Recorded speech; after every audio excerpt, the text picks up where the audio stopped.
ഹാ, ഇതാരാ പാർവതി മാധവോ? നീതു പാർവിനെ കാണെ മാധവിൻ്റെ അരികിലേക്ക് ഒന്നുകൂടെ ചേർന്ന് നിന്ന് ചോദിച്ചു.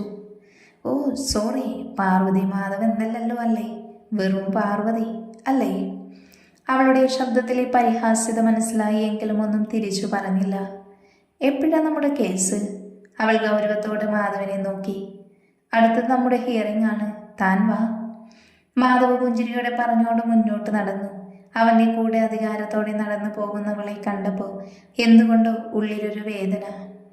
എത്രയായാലും കുറച്ചു കാലം സ്നേഹത്തോടെ മനസ്സിൽ കൊണ്ടു നടന്നവനാണ്. ചെറുനടവേർപ്പോടെ അവന് പിന്നാലെ നടന്നു. കേസ് വിചാരണ പെട്ടെന്ന് തന്നെ കഴിഞ്ഞു. ഇരു കക്ഷിക്കാരും വന്നതുകൊണ്ട് തന്നെ കൗൺസിലിംഗ് പെട്ടെന്ന് തീർന്നു. ഇരുവരുടെയും സമ്മതത്തോടെയുള്ള ഡിവോഴ്സ്. അതുകൊണ്ട് തന്നെ കോടതി വിധി അടുത്ത മാസത്തേക്ക് മാറ്റിവെച്ചു. ഇരുവരും നിർബന്ധമായും വരണമെന്ന് പറഞ്ഞതുകൊണ്ടാണ് മാധവ വിധിയാണ് എന്ന് പറഞ്ഞത് വിളിപ്പിച്ചത്. അടുത്ത മാസത്തേക്ക് വിധി മാറ്റിവെക്കുമെന്ന് അവനും പ്രതീക്ഷിച്ചില്ല. അല്ലെങ്കിലും കോടതിയുടെ രീതികൾ അങ്ങനെയല്ലേ. അടുത്ത സെക്ഷൻ ആളുകളെ വിളിപ്പിച്ചപ്പോൾ പുറത്തേക്ക് ഇറങ്ങി. തനിക്ക് പിന്നാലെ മാധവും നീതുവും വരുന്നുണ്ട്. എങ്ങനെ തിരിച്ചു പോകും? വണ്ടിക്കൂലി കൂടെയില്ല കയ്യിൽ, പിന്നെ എങ്ങനെ? ഉള്ളിൽ ആദ്യം നിറഞ്ഞു. നീ എങ്ങനെയാണ് വന്നത് പാറു? മാധവ് നല്ലവനാവാനുള്ള പരിശ്രമത്തിലാണ്. അവൻ്റെ ശബ്ദം കേട്ട് തിരിഞ്ഞു നോക്കി. മാധവിൻ്റെ കൈവിരലിൽ കൈകോർത്തു നീതു. ആ കാഴ്ച കാണുന്തോറും ദേഷ്യം വരുന്നു. പക്ഷേ നിയന്ത്രിച്ചേ പറ്റൂ. എടോ, തന്നോടാ ചോദിക്കുന്നത്. പെട്ടെന്ന് വിരലിനോടിച്ച് ചോദിച്ചപ്പോൾ ഞെട്ടലോടെ അവനെ നോക്കി. പതർച്ചയോടെ ആരെങ്കിലും തങ്ങളെ നോക്കുന്നുണ്ടോ എന്ന് തിരിഞ്ഞു നോക്കി. അപ്പോഴാണ് കാറുകൾ നിർത്തിയിട്ട സ്ഥലത്ത് നിന്ന് തന്നെ കൈകൾ പിണച്ചുകെട്ടി കുസൃതിയോടെ നോക്കുന്ന സൂര്യനെ കണ്ടത്. കണ്ണുകൾ നിറഞ്ഞു. പരിഭവമാണോ അതോ സന്തോഷമോ? പേരറിയാത്തൊരു വികാരം പുഞ്ചിരിയോടെ മാധവനെ നോക്കി. സൂര്യനുണ്ട് കൂടെ. കുറച്ചധികാരത്തോടെ അവനെ നോക്കി, ഒപ്പം നീതുവിനെയും. സൂര്യൻ?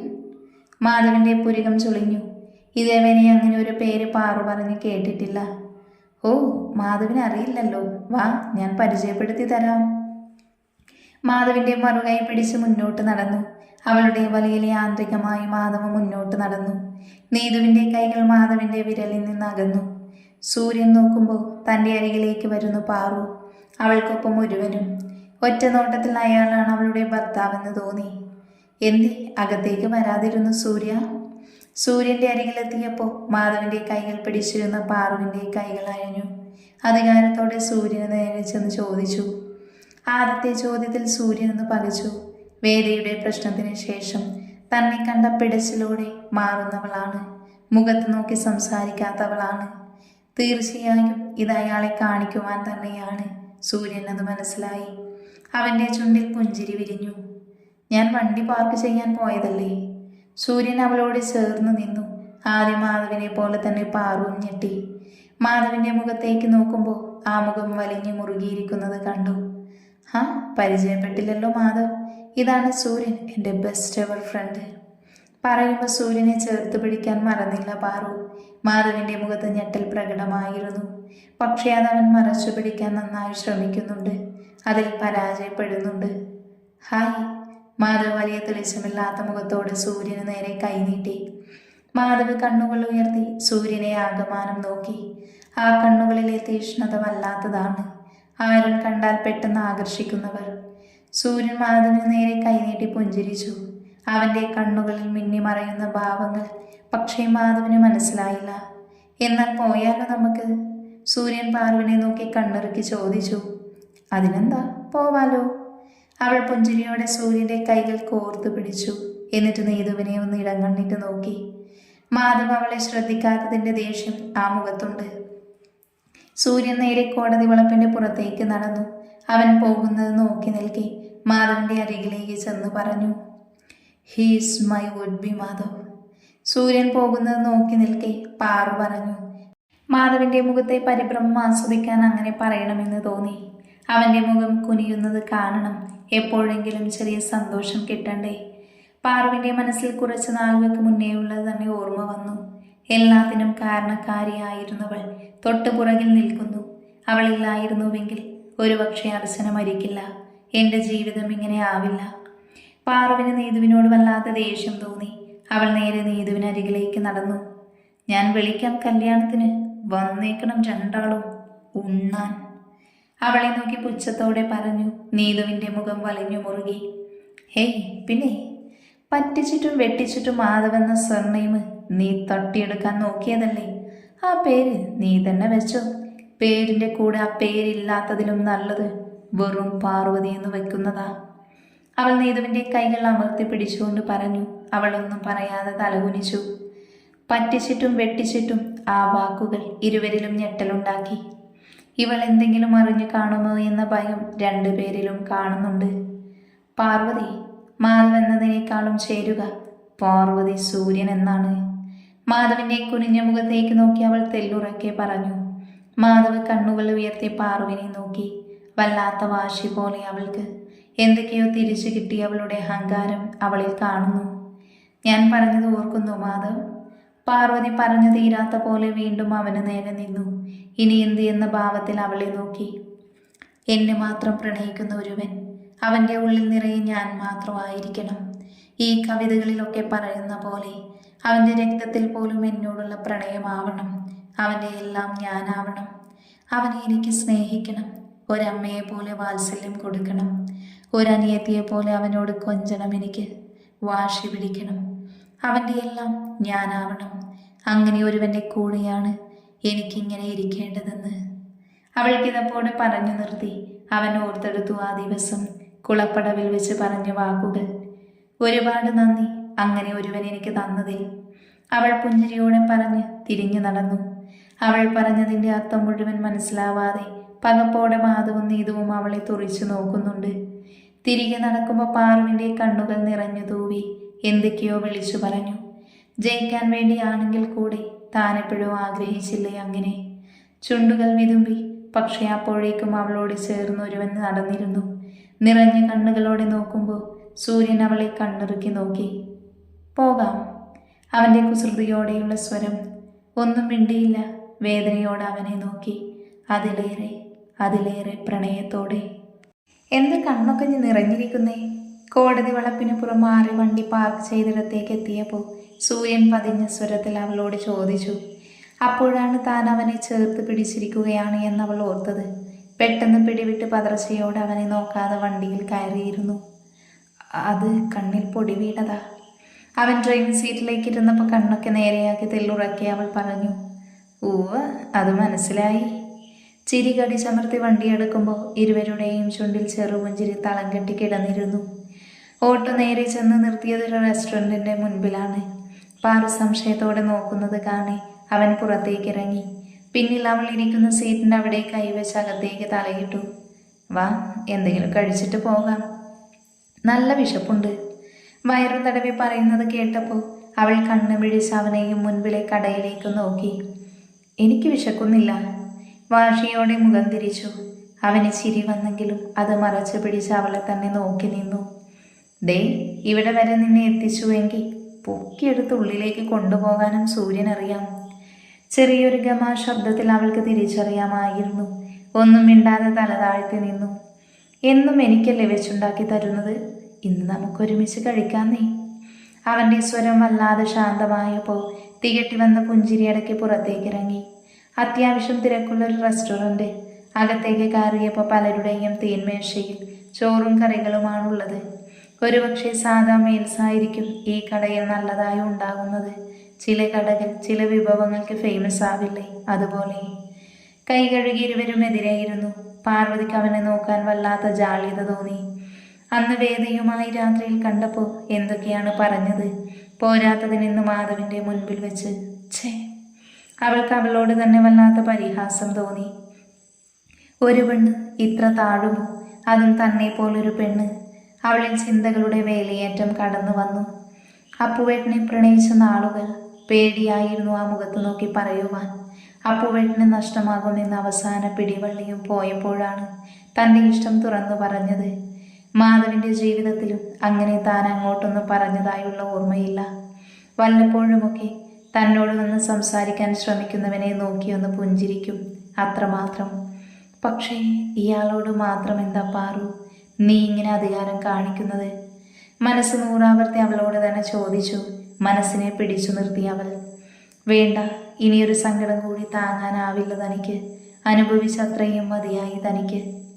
ഏയ്, എന്താണോ ചിന്തിച്ചു കൂട്ടുന്നത്? തനിക്ക് നേരെ വിരൽ ഞൊടിച്ചപ്പോഴാണ് പിടച്ചിലോടെ ഞെട്ടിയത്. നോക്കുമ്പോൾ സൂര്യനും അടുത്ത വെയിറ്ററും നിൽക്കുന്നു. എന്താണ് വേണ്ടതെന്ന് ചോദിച്ചെന്ന് തോന്നുന്നു. പക്ഷേ താൻ ഈ ലോകത്തൊന്നുമല്ലായിരുന്നു. എന്താ കഴിക്കാൻ വേണ്ടതെന്ന് അവൻ വീണ്ടും ചോദ്യം ആവർത്തിച്ചു. ചോറ് മതി സൂര്യൻ. മിഴികൾ താഴ്ത്തി തന്നെ ഇരുന്നു. 2 ചോറ് ചേട്ടാ. അവൻ ഓർഡർ കൊടുക്കുന്നതും അയാൾ തങ്ങൾക്കരികിൽ നിന്ന് പോകുന്നതും അറിഞ്ഞിട്ട് മിഴികൾ ഉയർത്തി നോക്കിയില്ല. ഒരു സ്വപ്നജീവിയാണല്ലോ താൻ. മിഴികൾ ഉയർത്തി നോക്കുമ്പോൾ താടിക്ക് കൈയും കൊടുത്ത് തന്നെ നോക്കിയിരിപ്പാണ്. എന്നോട് ക്ഷമിക്കണം സൂര്യ. അന്ന് എനിക്ക് വേദയോടുള്ള ദേഷ്യമാണ് അങ്ങനെയൊക്കെ പറഞ്ഞു കൂട്ടിയത്. ഒറ്റ ശ്വാസത്തിൽ പറഞ്ഞു നിർത്തി കണ്ണുകൾ ഉയർത്തി നോക്കുമ്പോൾ തന്നെ കുസൃതിയോടെ നോക്കുന്നുണ്ട്. എനിക്കറിയാം, വേദനോട് പറഞ്ഞു അത്. അവളുടെ പുരികം ചുളിഞ്ഞു. വേദ പറഞ്ഞുവെന്നോ? അപ്പൊ വേദാലയിൽ ചെന്ന് സൂര്യനെ കാണുമ്പോൾ തന്നെക്കുറിച്ച് സംസാരിക്കുന്നുണ്ടോ? നിന്നോട് ദേഷ്യമൊന്നും തോന്നല്ലേ എന്ന് പറഞ്ഞു പ്രിയ കൂട്ടുകാരി. അവളുടെ നോട്ടത്തിന് മറുപടി എന്ന പോലെ പറഞ്ഞപ്പോഴാണ് പാർവതിയുടെ മുഖം തെളിഞ്ഞത്. എന്നോടപ്പോ ദേഷ്യമില്ലേ? അവളുടെ കണ്ണുകൾ വിടർന്നു. അവിടെയെല്ലാമോ ആ പഴയ പാർവതിയാവുന്നത് അവൾ അറിഞ്ഞു. അപ്പുവിൻ്റെ പിന്നാലെ പ്രണയത്തോടെ നടന്നിരുന്ന പാവാടക്കാരി പൊട്ടിപ്പെണ്ണ്. ഇഷ്ടമേ ഉള്ളൂ. വെയിറ്റർ കൊണ്ടുവന്ന ഊണ് അവൾക്ക് നേരെ നീട്ടിക്കൊണ്ട് അവൻ്റെ സ്നേഹമുള്ള സ്വരം.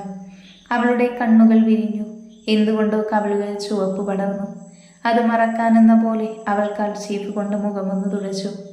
എന്നിട്ടും ഒന്നും മിണ്ടാതെ കഴിക്കുവാൻ തുടങ്ങി. അപ്പോഴും മനസ്സവൻ പറഞ്ഞ വാക്കുകളിൽ കുരുങ്ങിക്കിടന്നു. ഇഷ്ടമേ ഉള്ളൂ. ഇഷ്ടമാണോ എന്നോട്? അതോ വെറുതെ പറയുന്നതാണോ? വേദയെ ഇഷ്ടപ്പെടുന്ന പോലെ, മക്കളെ ഇഷ്ടപ്പെടുന്ന പോലെ അവളിൽ 1000 സംശയങ്ങൾ വിഴറി.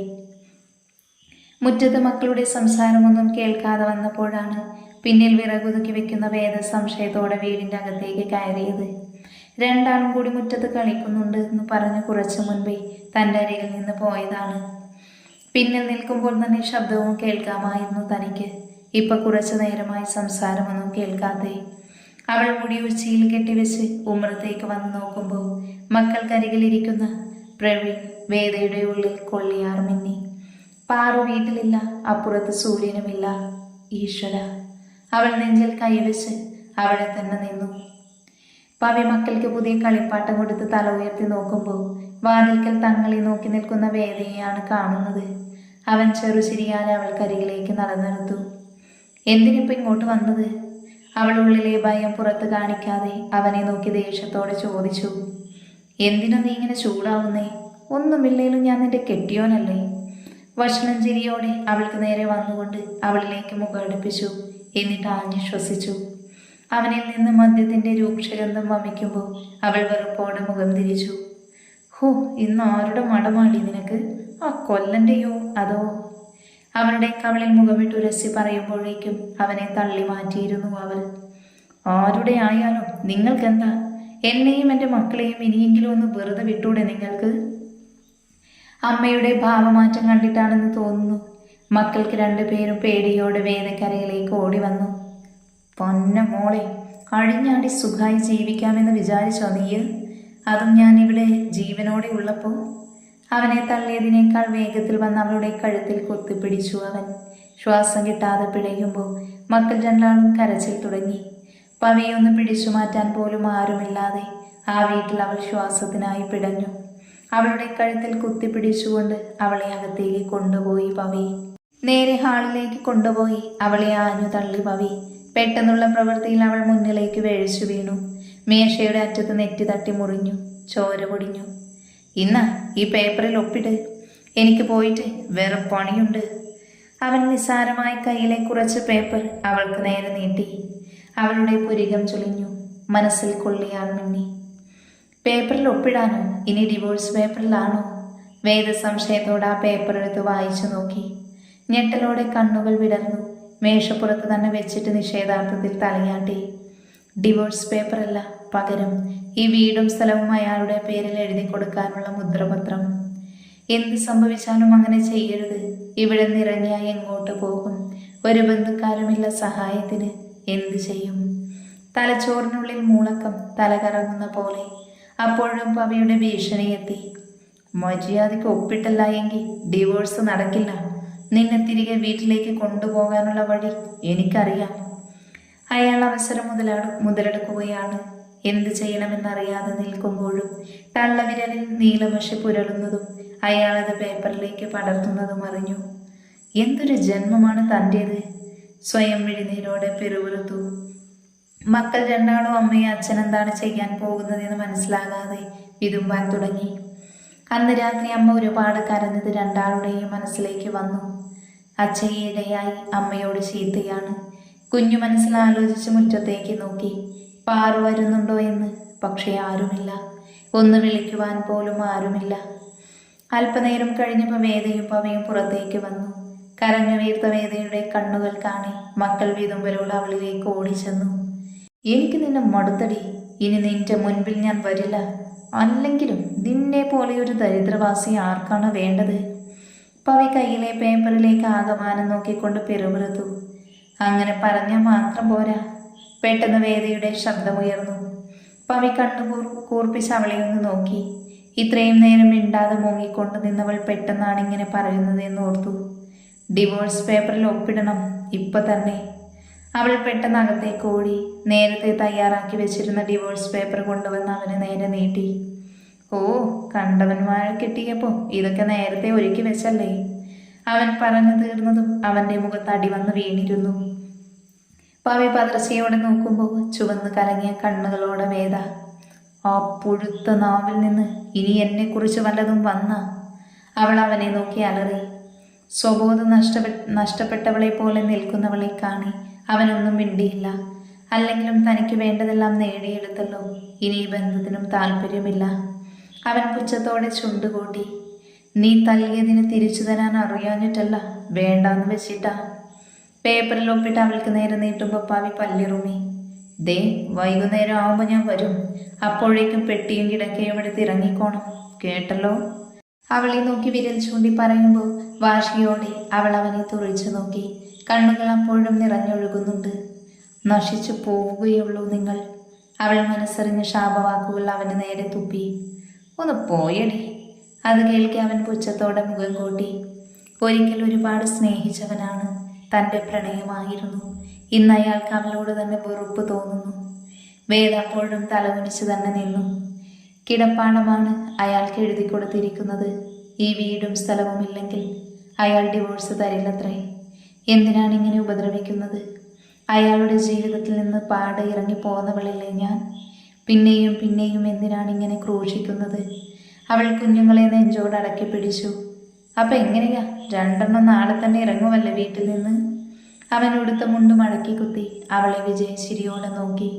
അവൾക്ക് പക്ഷേ മറുപടിയില്ല. എങ്ങോട്ട് പോകും? പാർവിനായാലും തനിക്കായാലും ഒരാശ്വാസം കയറിക്കിടക്കാൻ ഒരു വീടുണ്ടല്ലോ എന്നായിരുന്നു. ഇവിടെ നിന്നിറങ്ങിയ എങ്ങോട്ട് പോകും? അവൾക്കൊരു ഊഹവുമില്ലായിരുന്നു. അവൻ മുറ്റത്തേക്ക് ഇറങ്ങുന്നതും ബൈക്കെടുത്ത് അകന്നു പോകുന്നതിൻ്റെയും ശബ്ദം കേട്ടു. അപ്പോഴും നിശ്ചലയായ അവിടെ തന്നെ നിന്നു. മക്കൾ രണ്ടാളും കൈകളിൽ ഞെരിഞ്ഞമരുന്നുണ്ട്. വീണ്ടും ഓരോ ചിന്തകൾ മനസ്സിൽ തോന്നുന്നു. പക്ഷേ ഈ 2 കുഞ്ഞു മക്കളുടെ മുഖം കാണി, അത് കാണി മാത്രമാണ് നെഞ്ചു വിങ്ങുന്നത്. അവർക്ക് താനല്ലാതെ ആരാണുള്ളത്? പാർവും സൂര്യനും വരുമ്പോൾ കാണുന്നത് പകപ്പോടെ മുറ്റത്ത് മക്കളെ ചേർത്ത് പിടിച്ചു നിൽക്കുന്ന വേദയെയാണ്. പാറു വന്ന് തട്ടി വിളിച്ചപ്പോഴാണ് അവൾക്ക് ബോധം വീണത്. പൊട്ടിക്കരഞ്ഞുകൊണ്ട് പാറുവിൻ്റെ നെഞ്ചിലേക്ക് അമരുമ്പോൾ കാര്യമെന്തെന്നറിയാതെ പാറുവിൻ്റെ പുരികം ചുളിഞ്ഞു. അച്ഛ വന്നു. പെട്ടെന്ന് കുഞ്ഞു പാറുവിൻ്റെ സാരി തുമ്പിൽ പിടിച്ചുലച്ചുകൊണ്ട് പറഞ്ഞപ്പോൾ സൂര്യനും പാറുവും പരസ്പരം നോക്കി. എന്നിട്ട് ആണോ എന്ന രീതിയിൽ വേദയെ നോക്കി. അവൾ കരയുകയല്ലാതെ മറ്റൊന്നും ചെയ്തില്ല. അയാൾ വന്നിരുന്നു. ഈ വീടും സ്ഥലവും അയാൾക്ക് വേണമെത്രേ. എഴുതിക്കൊണ്ടുപോയി. നിസ്സംഗതയോടെ വേദ രണ്ടാളെയും നോക്കി. പാറു പകപ്പിൽ നിന്ന് മോചിതയായിട്ടില്ല. ഇനി എന്ത് എന്ന ചോദ്യം അവളിൽ അവശേഷിച്ചു. തിന്നട്ടെ അയാൾ, കൊന്നു തിന്നട്ടെ എന്നെയും എൻ്റെ മക്കളെയും. വേദ വീണ്ടും ഉറഞ്ഞിറങ്ങിയ കണ്ണുനീര് അമർത്തി തുടച്ചുകൊണ്ട് പറഞ്ഞു. ഇന്ന് വൈകുന്നേരത്തിനുള്ളിൽ ഈ വീട്ടിൽ നിന്ന് ഇറങ്ങി കൊടുക്കണമെന്നാണ് പറഞ്ഞിരിക്കുന്നത്. വേദഭ്രാന്തിയെ പോലെ ചിരിച്ചു. പാറു അവളെ ചേർത്ത് പിടിച്ചു. ഒരു നിമിഷം പാറുവിന് വല്ലാത്ത പേടി തോന്നി. വേദ അവളുടെ നിലതെറ്റി പോകുമോ എന്നവൾ ഭയപ്പെട്ടു.